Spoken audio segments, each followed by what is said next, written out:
In Diaspora Forum wants government to declare state of emergency and deploy troops to stop anti-migrant violence. The forum has penned an open letter to President Cyril Ramaphosa. It says migrants live in fear while others have no shelter and food.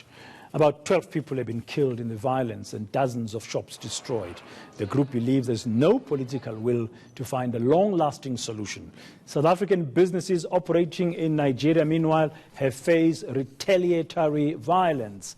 The attacks are threatening diplomatic relations between Pretoria and other African countries. Meanwhile, Abuja has arranged voluntary evacuation of all Nigerians in South Africa who want to go back home. Well, 2 people died after violence flared up again in Johannesburg on Sunday.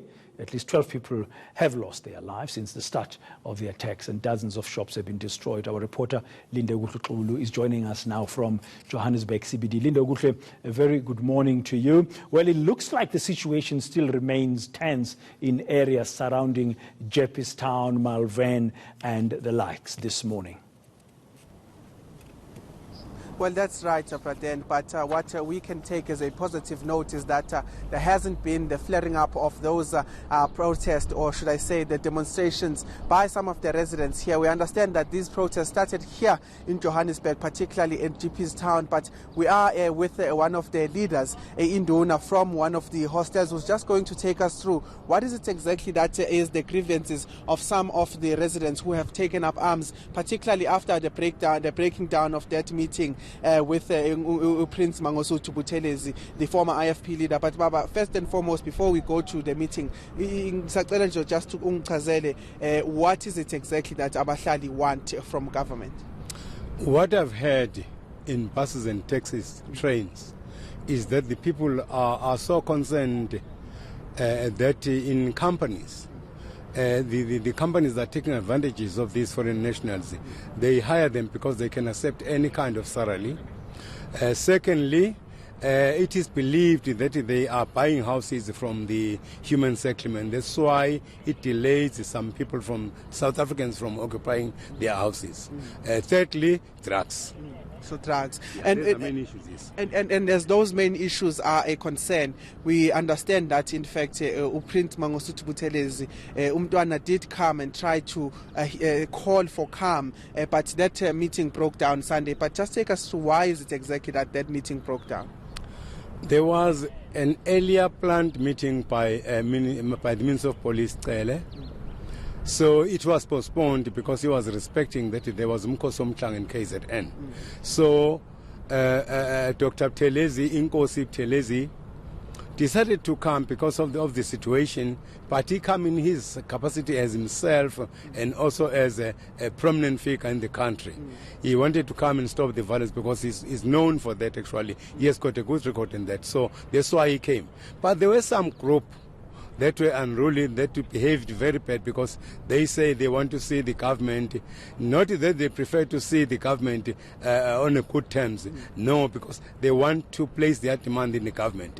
Till it just came to stop the violence, but the government is supposed to come with answers from human settlement, social services, all those departments. As things stand, there are no businesses that are operating around that area.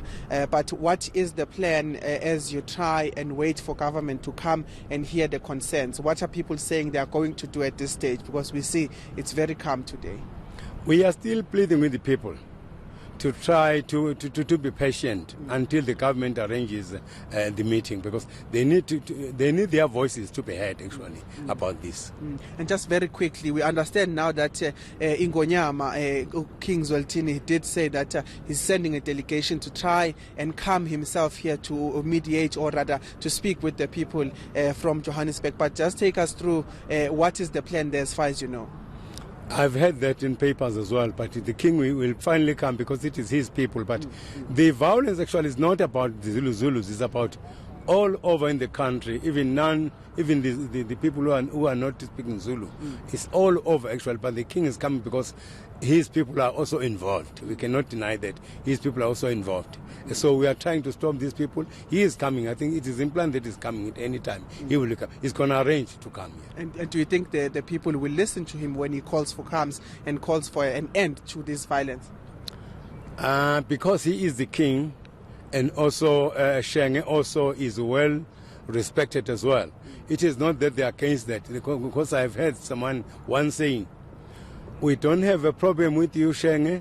We want the government to answer our concerns. So I think that when the king comes, I think also the Shenge will also come with the king as well. That's what I think myself, because Okay, Baba siyabonga kakhulu Baba Mhlongo. But then that is Ubaba Mhlongo just taking us through some of the concerns that they've had since the beginning of these violent outbursts that have seen stores being torched and foreign nationals being driven away from the CBD. But what he is saying is that the reason why that meeting on Sunday broke down was because they were expecting government to come and hear their calls, but they said they don't have a problem with Prince Mangosuthu Buthelezi, the former IFP leader. But what they are saying is that they understand at this stage that he cannot help them with the situation that they want, which is the deportation, as they had put it. In fact, even on prior to this live crossing, they did say that the deportation of the foreign nationals is at the top priority because of the reasons they have cited. But for now, they're saying that they are awaiting the arrival of the king, who is understandably sent a delegation to come and address or rather announce his intention to come to Johannesburg. Thank you very much, Linda Gutlekulu, on the ground in the Joburg CBD.